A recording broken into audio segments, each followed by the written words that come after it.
नमस्कार मंडळी, आज आपण करणार आहोत मटर पनीर पराठा। तर त्यासाठी मी परातीमध्ये कसुरी मेथी, चिली फ्लेक्स, जिरे, ओवा, मीठ हे अर्धा चमचा टाकून घेतलेले आहे। त्यामध्ये कणिक चाळून घेतलेले आहे। पाणी घालून घट्टसर असा गोळा तेल लावून मळून घ्यायचा आहे। थोड्या वेळ भिजवून द्यायचा आहे।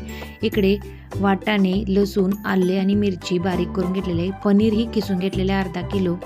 आता आपलं वाटण जे वाटून तयार आहे तर त्या किसलेल्या पनीरमध्ये घालायचं आहे। एक कांदा बारीक चिरलेला टाकून घ्यायचं आहे। बारीक चिरलेली कोथिंबीर टाकून घ्यायची आहे। आपले हे सारण तयार करत आहोत आपण। त्यामध्ये कसुरी मेथी टाकून घेतलेले आहे। मीठ अर्धा चमचा टाकून घेतलेले आहे। अर्धा चमचा गरम मसाला, अर्धा चमचा किचन किंग मसाला, अर्धा चमचा चिली फ्लेक्स, अर्धा चमचा थोडेसे जिरे आणि चीज टाकायला विसरायचं नाही बरं का। आता हे सर्व साहित्य मिक्स करून घ्यायचे। आपले सारण तयार आहे। इकडे छोटासा गोळा घेऊन पनीरचे जे मिश्रण तयार केले होते ते घालून घ्यायचं आहे। मस्तपैकी असा गोळा करून आपल्याला पराठा लाटून घ्यायचा आहे। गरम तव्यावर बारीक आचेवर मस्तपैकी खरपूस भाजून घ्यायचा आहे। दोन्ही साईडने तूप लावून घ्यायचं आहे। आपला तयार आहे पनीर मटर पराठा बरं का, दही आणि हिरव्या चटणी बरोबर।